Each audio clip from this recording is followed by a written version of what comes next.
And now, it's time for another Dice Tower review with Tom Vasel. This is one of two different reviews that I'm doing for Dungeon Twister Prison, which is also called Dungeon Twister 2.0. In my other review, I'm going to talk and explain about the game if you've never played it before. But this review is for those who have already been playing Dungeon Twister to explain what is this different. Is this really 2.0? Well, let's get that out of the way. This really isn't Dungeon Twister 2.0. This is more like Dungeon Twister 1.5. There's several changes within it, but it doesn't change the gameplay. And in fact, all the expansions that you already have, the original Dungeon Twister game themselves, work with this game. In fact, this has a few of the same characters from the basic game, but not very many. And so I think you could count this as an expansion for the basic game, or take the original game and say this is an expansion of the new one. Well, whatever. Let's look and see what comes in the box. I have all the Dungeon Twister stuff from all the English sets, and they all just barely fit in the box. And I'm talking barely, and that's with me really squishing things in. The box came with this really nice plastic insert where you can put the miniatures down inside it. It had a spot for all the counters here, and dice and cards. It's really nice, but honestly, when you put all the old stuff in, it just doesn't fit. I think if you bought this and maybe one or two expansions, everything would fit within it. But for now, I'm just keeping everything in the original box. And you can see how this box size is quite a bit different from the original size. Even the rule books, the original rule books look like this austere rules. But this new one shows all kinds of faces on it. In fact, the rules here, you can see that the rule book, you have your regular rules. This is the game rules and how to play. But also, on the back here is for veterans. If you've never played before, well, here's how you play. The game comes with 8 new characters, although 3 of those characters are the same as the original game. That would be the Wizard, the Cleric, and the Mechanorc. I think those are 3 really important characters, although, I liked all the 8 original. But the 5 new characters are interesting. We'll talk about those in a moment. But the main feature here that is different than prior games is the fact that the new figures are actually 3-dimensional plastic figures. Now, they're not painted, which may be a problem to some people, although I was pretty happy with the way that these look. They're very nice models. My favorite, of course, is this guy, the Titan. He's just really cool. No, the Colossus, I'm sorry. A giant character. And one thing I like about these new figures is if you see on the bottom of them, they actually have a room to put a token in, so when they're moving around with an item, you don't have to worry about keeping the stack straight. They can only carry one thing anyway, so they just move around. Now, can these models mix with the old stand-up characters? Well, yeah.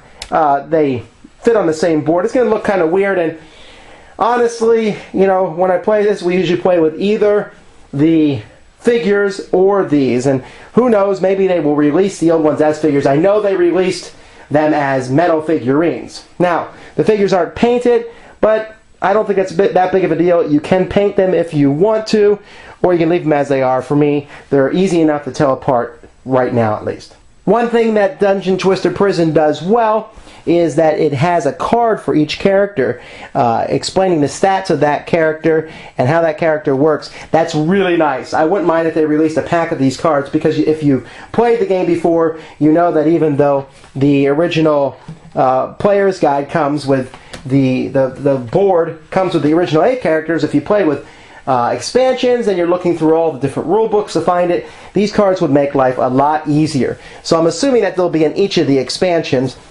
The game comes with another set of jump and action cards, which are nice. But the big thing that you'll notice here is that they are much bigger than the original cards. I guess everyone is getting a little tired of holding these dinky cards around their hand, and so the cards are now full size, and it's also a lot easier to tell the difference between the blue and the orange ones. The game also comes with 8 new boards that you can use, mixing them with the original boards. There's nothing really new and interesting about these boards, although it's nice that they're not copies of the boards from the original expansion. Can you really tell a difference? There's really not much. One of the most unique things about Dungeon Twister Prison is not its background story or theme. Basically, it's about a dungeon twister that was used as a prison for a long time, and now the the sorcerer came back and is using it again. Blah, blah, blah. He's doing the same old thing. It's the same. I mean, all the mechanics of the game are the same thing, although they do explain some of the rules better in the rule book. But you now have the chance to play the game in a solitaire method. And to do that, they've included several characters, and you use the tokens for these instead of the actual miniatures. These characters are variations on the 8 main characters that come with the game. For example, this guy's name is Arthos, and he's a variation of the Colossus. And then we got Snake Sliskin, who's a variation of one of the characters. We have Twistity, who is and there's just all different characters. And in fact, when you're playing the game, you don't know, you might have multiple people. You might have Twistity and Tinker Owl and Schmertz, all 3 of them who are mechanic orcs coming through the game. So that's a neat idea. And then each of these characters has a matching card. And this card will show basically what this character will do on his turn. Each character has different objectives. If possible, some of them might attack characters. Some of them may try to just escape from the dungeon. Other of them may try to grab treasure. Others of them may try to break down doors. And you never know what each of these characters will do. And there's even a special die included for when they rotate the rooms, how the rooms rotate. There's dice on where they appear.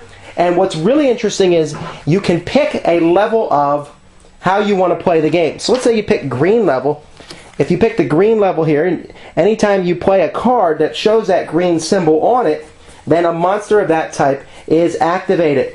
And so the harder the level you pick, the more times cards will be activated. And it's a really neat, interesting mechanic because you can control how often monsters will come out, and it really makes the game interesting, and it's a lot harder than you might think. I don't know how often I would play it solitaire, but it's worth it. Finally, let's talk about the new characters. We have the Colossus, which is huge and slow. He can break down doors, and he's a great fighter, but other characters can pass through him if their value is 1 or less. He's useful, but slow, again, but very powerful. Then we have the Naga, who can pass through arrow slits. Many of the new doorways have these arrow slits here. I guess that is a differentiation between this map and the older maps. And the Naga can move through those. He's useful in combat, but that's also a powerful ability of him.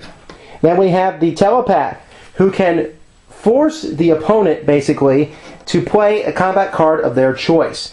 Really tricky, especially if you use him in combination with someone else. He can be really death to the opponent. The Banshee, who is pictured on the front of the box and is possibly one of the ugliest creatures in the game.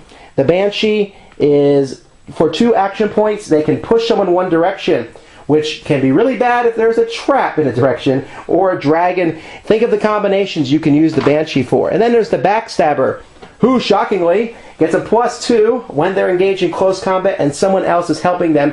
So basically, it gives you the famous role-playing backstab. And she can also open and close doors, just like the thief can from the original game. The question is this, if you've already a big fan of Dungeon Twister, is this worth getting? As you may know, Dungeon Twister is in my top 10 favorite games. I really enjoy it, and this takes it up to the next level. I'm very glad, of course, to get new characters, but I really enjoy the 3-dimensional figures. I've always wanted to get the other ones, but they were too expensive. This brings them down to a nice price point. It also has a nicely fine-tuned set of rules, and I like the fact that it has solitaire rules. Well, it's not something I want to do very often. I was very pleased with how they work out. You basically move the enemy pieces, but you move them according to what they would do according to their cards, and every piece plays differently. It's a good combination, and I'm very happy with how that works out. So I look at this as kind of an expansion that upgrades the game to some degree, and I think it's a good jumping on point for people who are new to the series, but if you're a longtime fan, you'll be very happy with how this turned out. Thanks for joining us today. For more written, audio, and video reviews, as well as the #1 board game podcast, check out the website at www.thedicetower.com. Until then, this is Eric Summerer, and you've been watching The Dice Tower.